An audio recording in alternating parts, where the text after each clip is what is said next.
The massive Zarthian ship drifted silently through the darkness of space, its once bright exterior lights flickering weakly. Behind it, 36 more vessels formed a scattered pattern against the stars, all equally damaged and struggling to maintain power. Their journey had been long and desperate, fleeing across countless star systems until their failing reactors could take them no further. Inside the lead ship, Ambassador Krelvex clicked his mandibles nervously as he studied the readouts. The fleet's situation was dire. The reactor cores were degrading faster than expected, and they had emerged from their final jump in an unknown system, with no habitable planets in sight. Only a distant yellow star offered any hope, but their ships lacked the power to reach it. "We must send the distress signal," said Chief Engineer Vrilzex, her antennae drooping with exhaustion. "The children cannot survive much longer with our life support systems failing." Krelvex hesitated. Their last distress call had brought the Dromari warships down upon them. But with 70,000 refugees depending on him, there was no choice. "Send it," he ordered, "on all frequencies." The signal pulsed outward, traveling across the vacuum toward a small blue-green planet and its orbiting moon bases. On Europa Station, monitoring technician Gary Wilson was nearing the end of his shift when the alert sounded. He straightened in his chair, coffee forgotten as he stared at the readings. "Sir," he called to his supervisor, "I'm picking up an artificial signal from the outer system. Definitely not one of ours." Station Director Paula Foster hurried over, her eyes widening as she saw the data. "Get me Earth Defense Command. Now." 12 hours later, the Earth vessel Phoenix approached the coordinates of the mysterious signal. Captain Olivia Martinez stood on the bridge, watching as the strange ships came into view on the main screen. 17 minutes until contact, Captain," reported Navigation Officer Luis Rodriguez. Olivia nodded. At 43, she had spent most of her life in space, but nothing had prepared her for this moment. First contact with an alien species, if they were even alive. "Any response to our hails?" she asked Communications Officer Judy Bell. "Nothing yet, Captain. I'm trying all formats and frequencies." Science Officer Ellen Grant looked up from her station. "Captain, I'm detecting life signs on those vessels. Thousands of them. But their power signatures are extremely weak. Whatever those ships use for energy, they're running on fumes." Olivia studied the alien fleet. The design was unlike anything humans had built. Organic curves blended with crystalline structures, beautiful even in their damaged state. "Keep trying those hails, Bell, and prep a boarding team. Full quarantine protocols." As the Phoenix drew closer, a flickering transmission finally came through. The bridge crew fell silent as a creature appeared on screen. It had an exoskeleton like a giant insect, with compound eyes and moving mandibles, but it stood upright and wore what appeared to be clothing. "Unknown vessel," the creature spoke in surprisingly clear English. "I am Ambassador Krelvex of the Zarthian refugee fleet. We apologize for the language appropriation. Our systems analyzed your transmissions to facilitate communication. We come in peace and in desperate need." Olivia stepped forward. "This is Captain Olivia Martins of the Earth vessel Phoenix. How can we assist you, Ambassador?" The alien's mandibles trembled. "Our people flee genocide. The Dromari Empire destroyed our homeworld. These ships carry our survivors, scientists, artists, children, the last of our civilization. Our reactors are failing. Without help, we will die here in the cold." A tense silence fell over the bridge. Olivia looked at the tactical display, showing the 37 damaged vessels. This was far beyond her authority, but the decision couldn't wait for Earth's politicians to debate. "Ambassador," she said firmly, "we will help you. I'll contact my superiors, but in the meantime, I'm sending over engineering teams to assess your situation." Krelvex's body seemed to relax. "The Zarthian people will remember this day, Captain Martins. You offer hope when we had none." As the transmission ended, Olivia turned to her crew. "Let's make history, people." And let's do it right. The news of alien refugees reached Earth faster than Captain Martinez could file her official report. Within hours, the United Earth Council called an emergency session. Defense Minister Daniel Wright pounded his fist on the table as he addressed the gathered representatives. "We cannot risk the safety of humanity for these strangers," Wright argued. "If these Dromari are as dangerous as the aliens claim, helping the refugees could bring war to our doorstep." Science Director Kate Bishop shook her head. "Minister, we have an obligation to help. These people are facing extinction." The debate raged for hours while the Phoenix remained alongside the Zarthian fleet. Chief Engineer Alan Reeves had already boarded the lead alien vessel with a small team to assess the damage. "Their technology is fascinating," Alan explained over the video link to Captain Martinez. "Different from ours, but I understand the principles. Their reactors use a crystalline matrix to generate power instead of our fusion methods." Olivia nodded. "Can we repair them?" "Not exactly," Alan said, rubbing his stubbled chin. "But I think we could adapt some of our technology to work with theirs. Give us 72 hours to develop a prototype." Back on Earth, the Council finally reached a decision. Council President Maria Garcia announced the result to the waiting world. In a vote of 108 to 93, the Council has approved emergency assistance to the Zarthian refugees. However, we will maintain heightened defense protocols throughout the system. Within days, Earth dispatched a flotilla of repair and supply ships to the outer system. The orbital station around Jupiter was being prepared as temporary housing for refugees whose ships couldn't be salvaged. Lieutenant Samantha Keller, a brilliant systems analyst, made the first breakthrough. She discovered that Zarthian computer interfaces could be adapted to human systems using modified quantum relays. "It's like teaching two different instruments to play the same song," she explained to the engineering team. "Their systems process information differently, but the underlying mathematical principles are universal." As human and Zarthian engineers began working together, cultural differences created tension.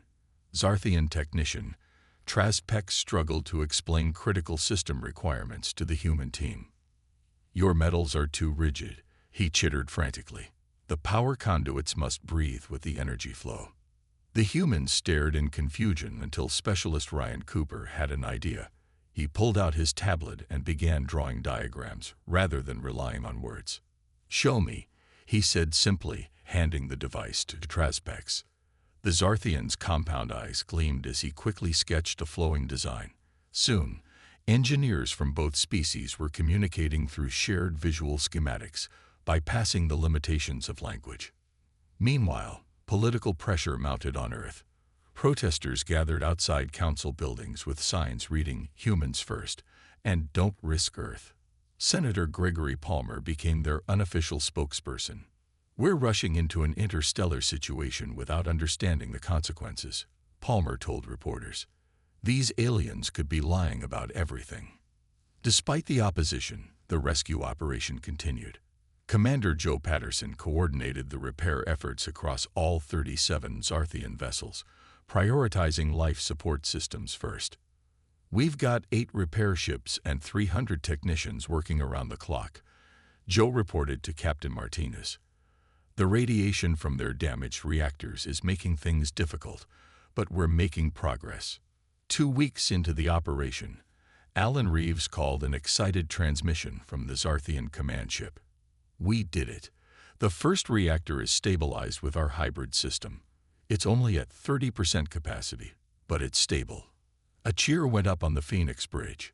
Olivia smiled as she watched the first Zarthian vessel's lights steadily brighten on her view screen. Ambassador Krulvex approached her later that day, his movements more energetic than before. "Captain, 3 of our ships now have functioning power cores. Your people have accomplished what we thought impossible." "We've only just begun, Ambassador," Olivia replied. Neither of them knew that at that very moment, long-range sensors at Neptune's monitoring station were detecting the first signs of approaching Dromari warships. The repair operation grew larger as each day passed. Human ships surrounded the Zarthian fleet, shuttles constantly moving between vessels as engineers worked to save the stranded aliens. Commander Joe Patterson had established a central command post on the lead Zarthian ship to coordinate all efforts. "We've got 7 vessels with functioning power now," Joe reported during the morning briefing. "But the radiation levels in the engine rooms of the remaining ships are becoming dangerous." Captain Martinez frowned at the holographic display showing radiation hotspots throughout the fleet. "How are our people handling it?" "We're rotating teams every 4 hours and using all available radiation gear," Joe explained. "But even with protection, it's risky work." The challenge was made harder by the fundamental differences between human and Zarthian engineering approaches. Zarthian technician Trazpex tried to explain their reactor philosophy to a group of human engineers.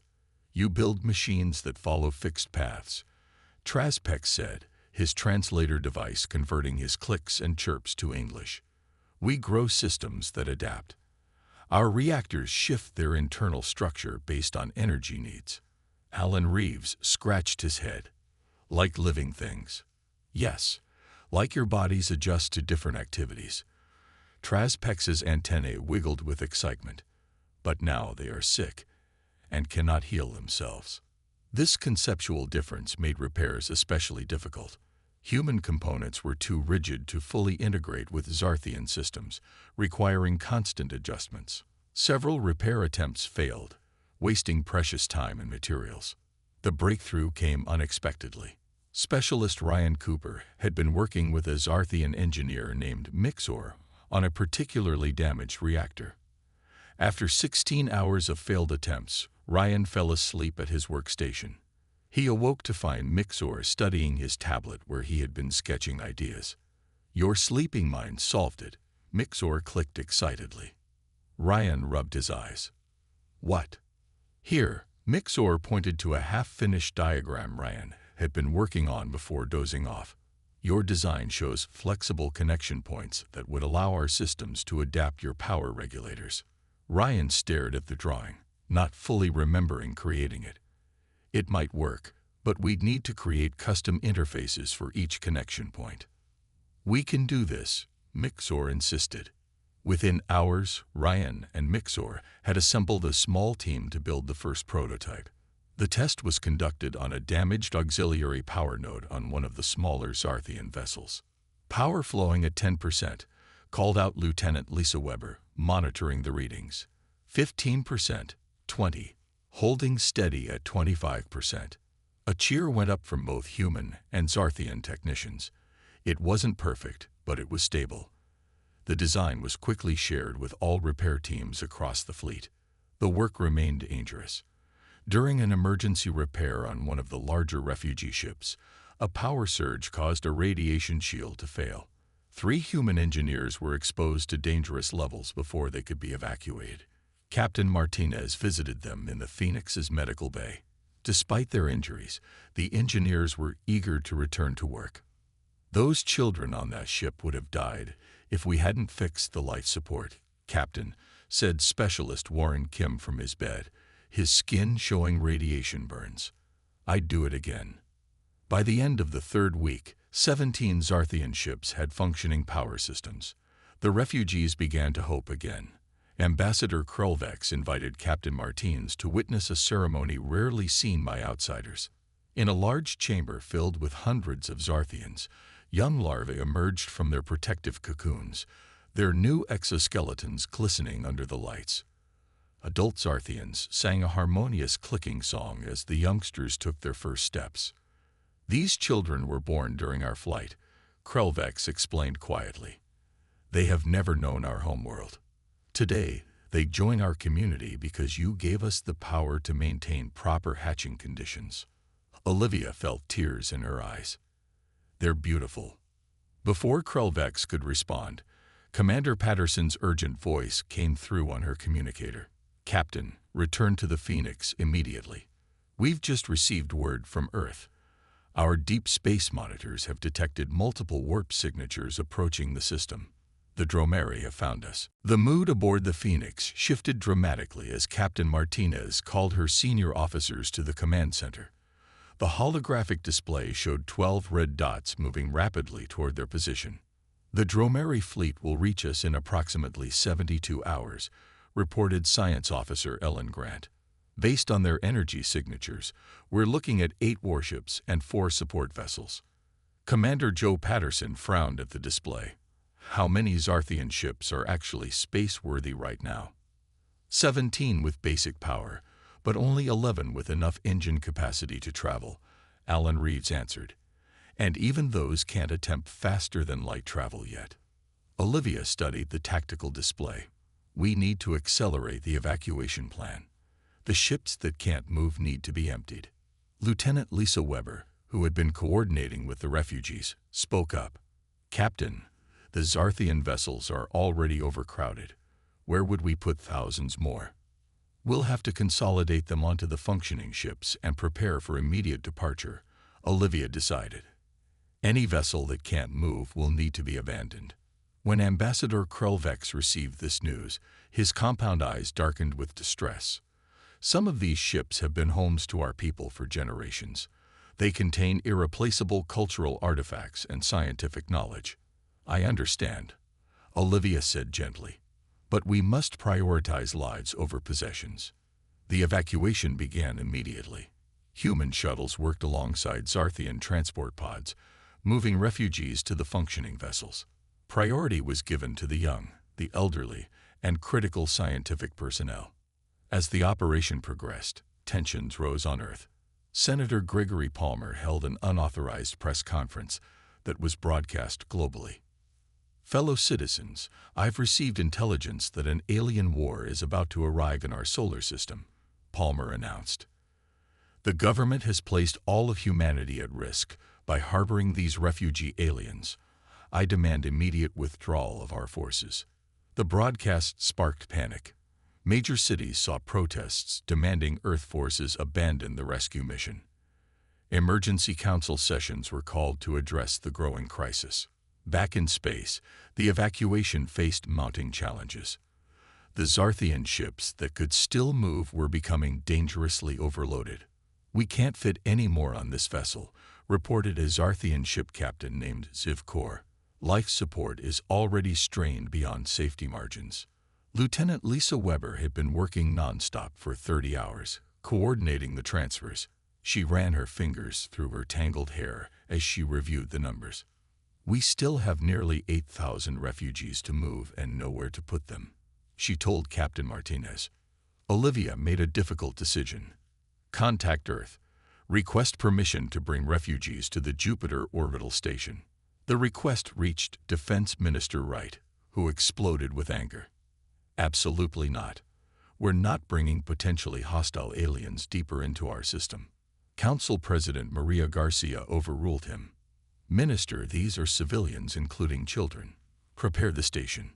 As Earth forces began readying Jupiter's orbital station, the Dromeri fleet continued its approach. The first detailed scans of their vessels revealed disturbing information. Captain, those warships are heavily armed, reported Tactical Officer Steve Jordan. Energy weapons, missile systems, and something our computers can't even identify. Our current forces wouldn't stand a chance against them in direct combat. Olivia stared at the approaching threat. Earth had sent 3 additional defense vessels to support the Phoenix, but they were designed for patrol duty, not war. How much longer until all salvageable refugees are evacuated? She asked. At least 30 more hours at current rates, Lisa responded. And the Dromari will be here in 45. Ambassador Krelvex entered the bridge, his exoskeleton clicking as he moved.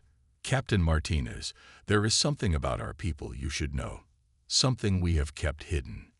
What is it, Ambassador? Our warrior caste. They have remained in stasis to conserve resources, but in this crisis, Krelvex's mandibles trembled. They possess knowledge and technology that might help us face the Dromari. Why didn't you mention this before? Olivia asked, surprised. Because once awakened, they change our people. War becomes easier. The ambassador's voice grew solemn. But we have no choice now.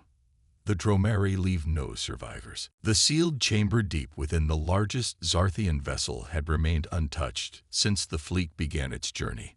Captain Martinez followed Ambassador Krulvex through narrow corridors until they reached a massive door covered in bioluminescent symbols. Our warrior caste enters suspended animation during times of peace, Krulvex explained as he pressed his appendages against the door in a complex pattern. They are different from other Zarthians, bred and trained only for defense. The massive door slid open, revealing a dimly lit chamber filled with hundreds of crystalline pods. Inside each pod, a Zarthian form could be seen, larger and more heavily armored than any Martinez had encountered. "How many?" she asked quietly.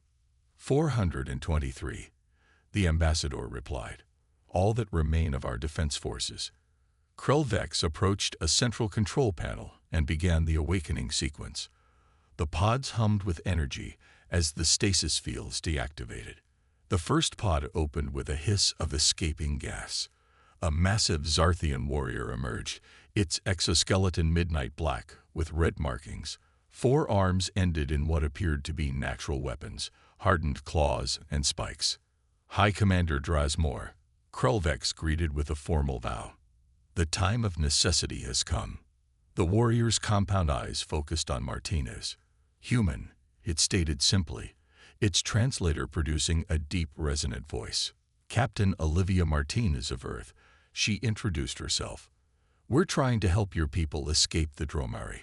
"Escape is no longer possible," Drasmor replied.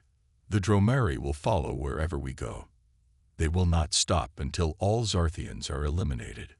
Within hours, the warrior caste had fully awakened and taken control of the military aspects of the crisis. Commander Drasmor met with human officers aboard the Phoenix to share critical information. "The Dromari have one significant weakness," Drasmor explained, pointing to tactical displays. "Their ships rely on centralized command systems. Disrupt their flagship, and the others become less coordinated." Engineer Nickel Adams studied the Zarthian defensive technology that the warriors had brought out of storage. "These shield generators are incredible.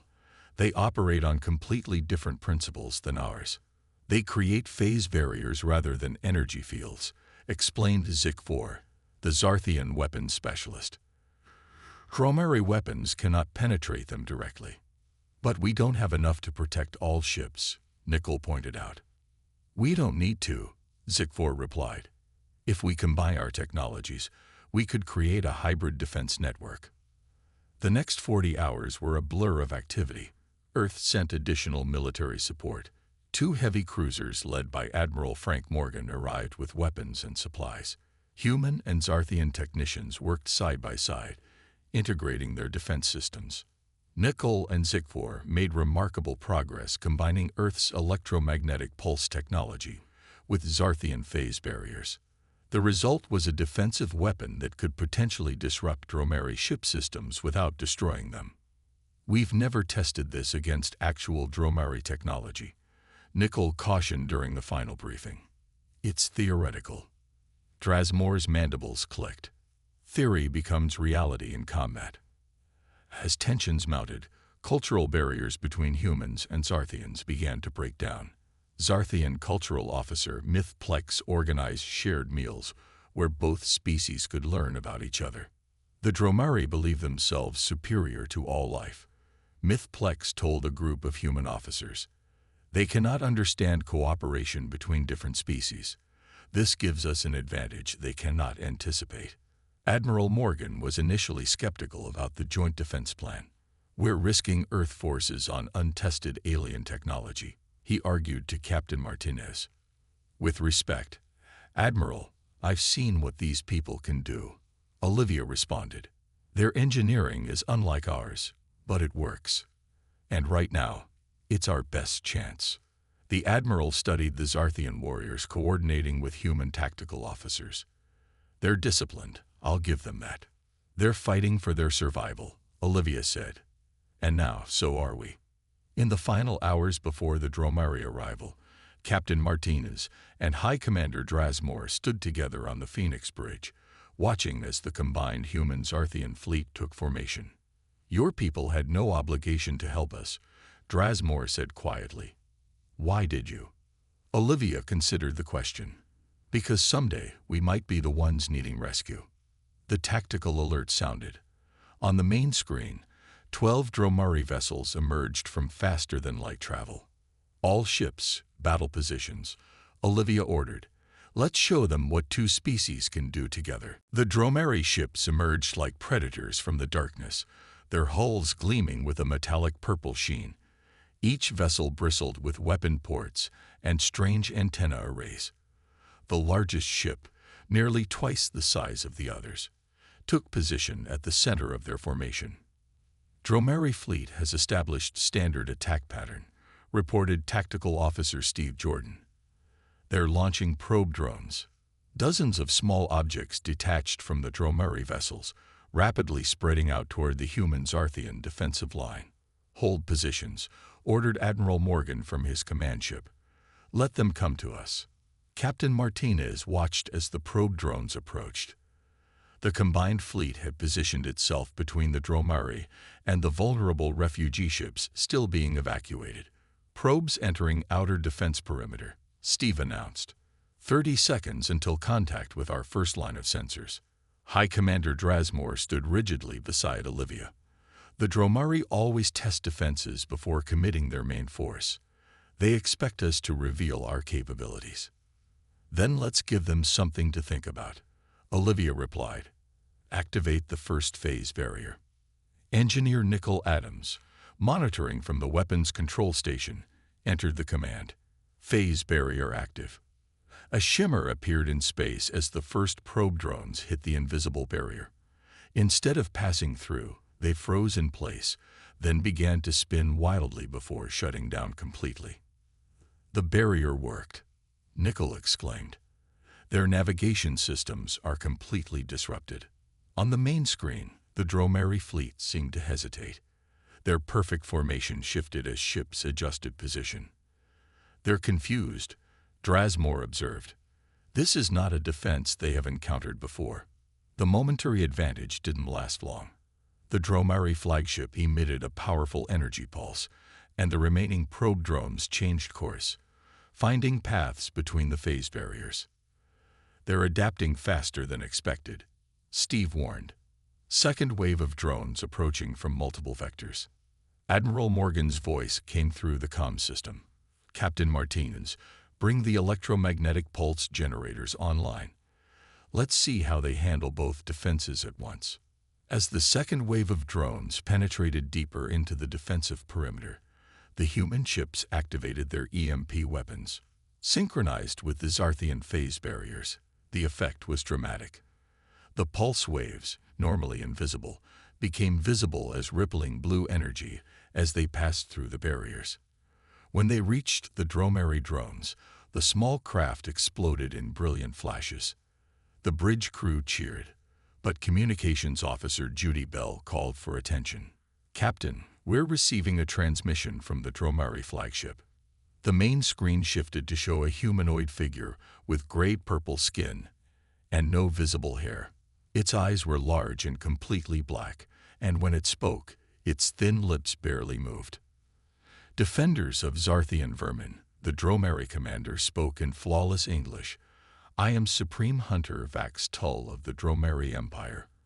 Return our property to us, and we may permit your primitive species to continue existing. Captain Martinez stood.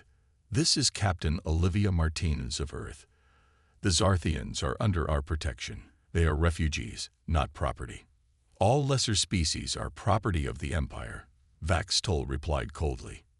You have 10 of your minutes to begin transferring Zarthians to our vessels, or we will demonstrate true power. The transmission cut off abruptly. Communications specialist Heather Dixon, who had been analyzing the signal, looked up from her station.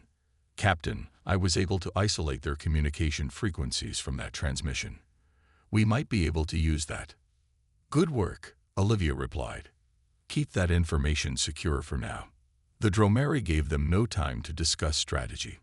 Without warning, the entire enemy fleet opened fire.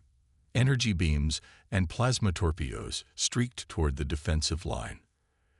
All ships, evasive maneuvers, Admiral Morgan ordered. The human vessels scattered while Zarthian ships moved in precise formation, their phase barriers absorbing much of the initial assault. But the barrage was overwhelming. A human supply ship took a direct hit and began venting atmosphere. "The Armstrong is critically damaged," Steve reported. "They're evacuating crew."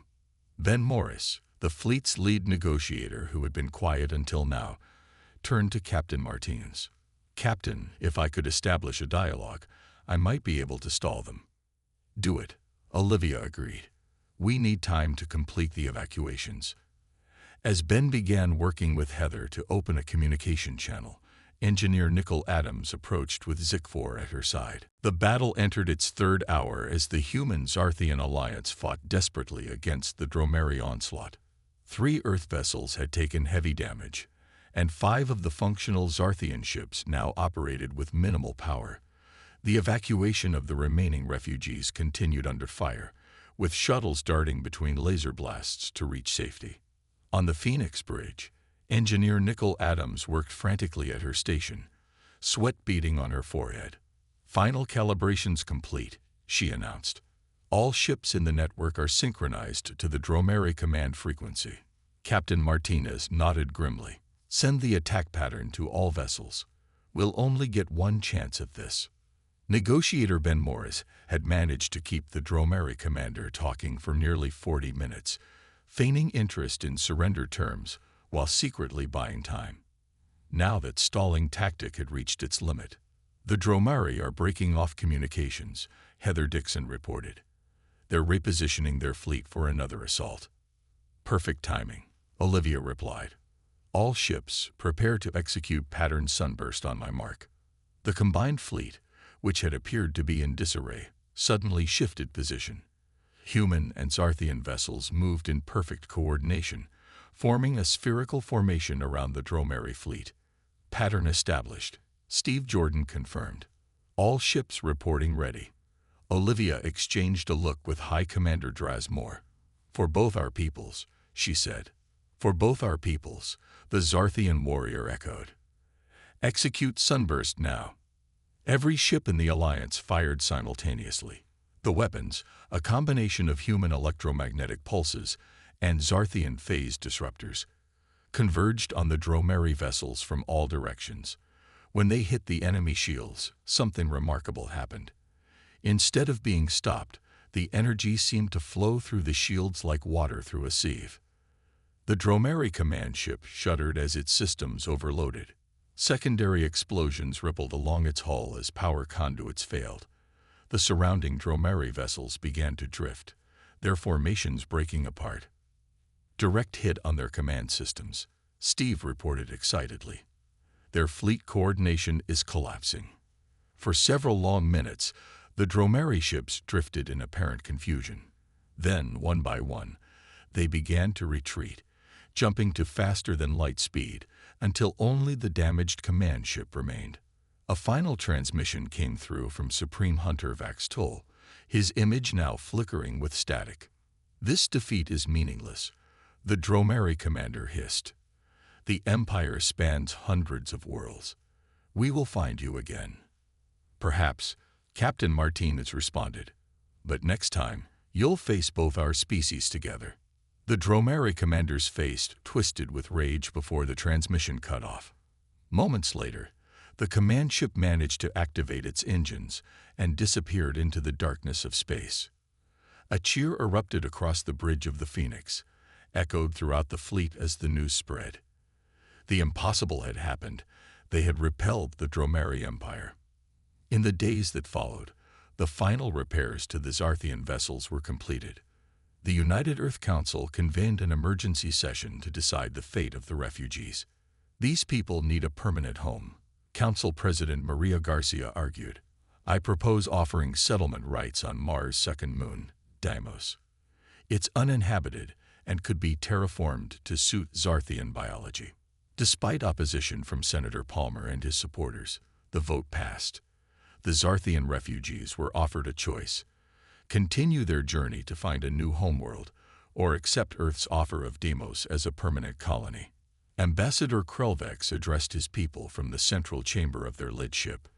Thousands of Zarthians listened as he described the options before them. A solemn vote was held, and the results surprised everyone. The fleet would split. Some would continue the journey to establish colonies in distant systems, while others would accept Earth's offer. 1 month later, Captain Olivia Martinez stood in a newly constructed dome on Deimos, watching as Ambassador Krelvex signed the historic treaty between Earth and Zarthia. The document established not only settlement rights, but also mutual defense agreements and technology exchange programs. Today marks the beginning of a new chapter for both our peoples, Krelvex announced to the assembled dignitaries. From the darkness of space came unexpected friendship.